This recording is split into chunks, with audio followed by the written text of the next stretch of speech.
My name is Dr. Gomez. I'm a cardiologist who specialises in heart rhythm problems. I'll discuss atrial fibrillation today and a procedure used to treat atrial fibrillation, which is an atrial fibrillation ablation. A discussion about atrial fibrillation is best started by reviewing the heart structure, the function, and then the electrical system. So I'll draw your attention to this model here. This shows all four chambers of the heart. There's the right and left atrium, which are the top chambers. There's the right and left ventricles, and the ventricles here are the pumps that squeeze blood out to the rest of the body. An important area for patients with atrial fibrillation in many cases are the pulmonary veins. You can see the pulmonary veins here. There are 4 pulmonary veins in most patients, and these circles here at the back of the heart receive blood from the lungs, and the blood drains from the lungs back into the heart.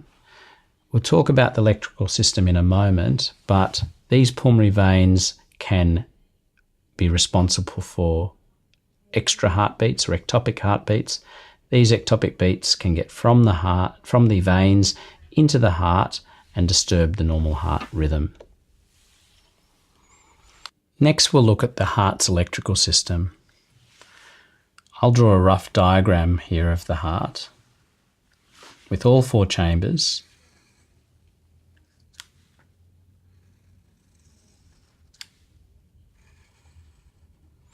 All 4 chambers are controlled by an electrical system. So these are the top chambers, the atrium and the ventricles. And the electrical system is here. There's the sinus node, which we can think of like the spark plug in your car. There's the AV node, which we can think of as a fuse box. And then there are 2 wires that feed the bottom of the heart. When the heart is functioning normally, there would be messages at the top travelling down to the bottom. Top, through the middle of the heart, down to the bottom. And on an ECG, if we were to do a cardiograph, we would see the top of the heartbeat, then the bottom. Top, then the bottom. We call this normal sinus rhythm. Top, bottom, top, bottom, top, bottom, top, bottom. In a normal rhythm, patients do not have symptoms related to the heart rhythm. And that's because the heart rhythm is in a normal way and is functioning as it should. Atrial fibrillation, as mentioned earlier, is typically related to ectopic or extra heartbeats that come from the veins that drain blood from the lungs back into the heart, which is the pulmonary veins. I've drawn those 4 pulmonary veins, which I showed on the model earlier, here on the heart. And typically, the thing that will disturb a normal heart rhythm when people have no symptoms and cause atrial fibrillation, which causes significant symptoms in some patients, is ectopic beats. These extra heartbeats they get from the pulmonary veins, they get into the heart, and they disturb this normal rhythm. That would typically cause the heart to beat very quickly and would often cause symptoms related to this rapid heart rate of palpitations or rapid heart racing. Some cases, breathlessness or a reduced ability to exercise. Some patients may have dizziness, lightheadedness, or even blackouts. And some patients may experience severe episodes of chest pain related to the heart beating rapidly. There are 2 important paths to the treatment for patients with atrial fibrillation. One is controlling symptoms, and that can be used with medications to normalise or slow the heart rate. The other issue is the fact that blood clots can form when the heart is not in its normal rhythm because the top of the heart is not emptying into the bottom of the heart. Blood clots can form, and those blood clots can travel to other parts of the body and cause stroke. Some patients have ongoing symptoms despite medications to control or slow the heart rhythm. And those patients can be treated or offered a procedure to try and stop the heart from developing the atrial fibrillation. This procedure is generally only offered to people who have not been effectively treated with medications to stop these episodes or have significant side effects related to these episodes. This is atrial fibrillation ablation. and we'll discuss this procedure now in some detail. This procedure involves, in most cases, a general anaesthetic. After a general anaesthetic is delivered and the patient is asleep, a series of wires will be placed into the vein at the top of the leg, which is the femoral vein. Most importantly, we take a wire up through the vein to the top chamber of the heart. We need to make a small hole in the heart to get from the right to the left side of the heart. We then aim to create an electrical barrier for all 4 veins, and we can do that with either heating or freezing energy, and the difference between these 2 approaches are best discussed by a heart rhythm specialist.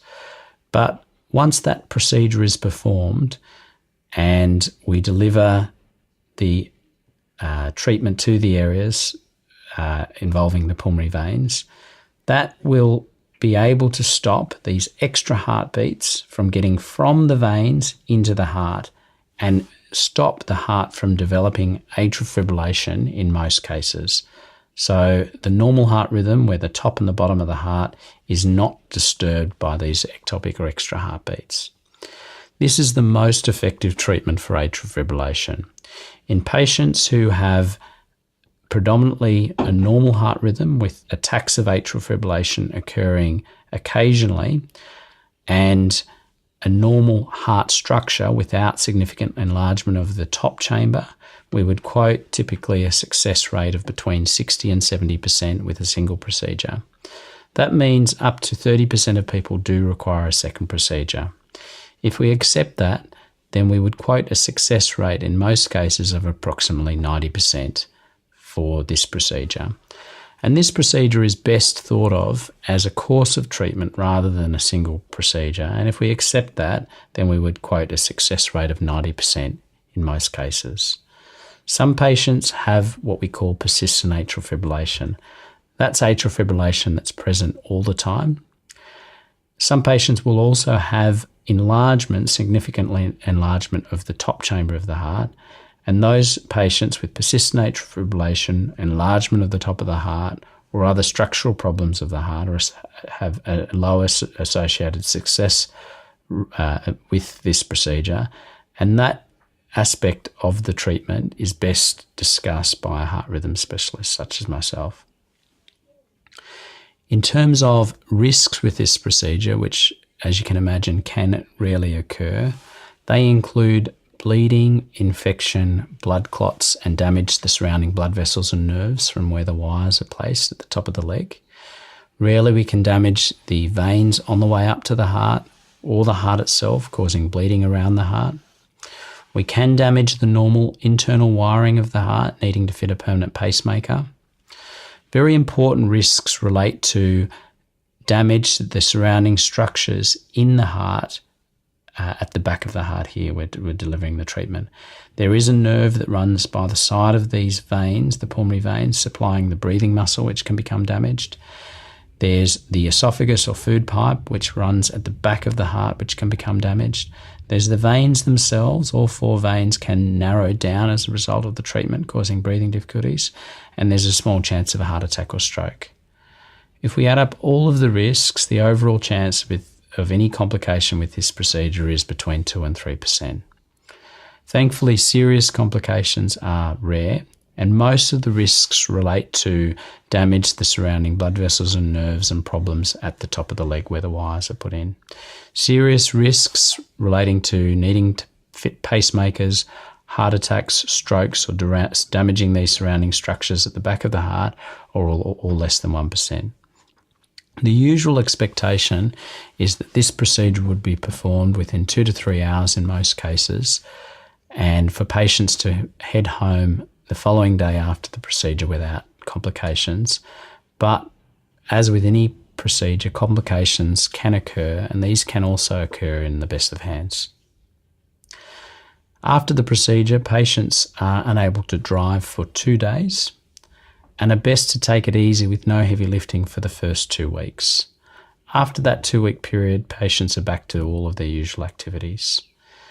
The expectation in most cases would be that patients can stop their medications to control heart rhythm or heart rate, but for medications to control the blood clots to be continued and for that decision to be made regarding long-term medications by a heart rhythm specialist or their cardiologist. I'm happy to discuss this procedure in more detail should you wish in a formal consultation. Thank you.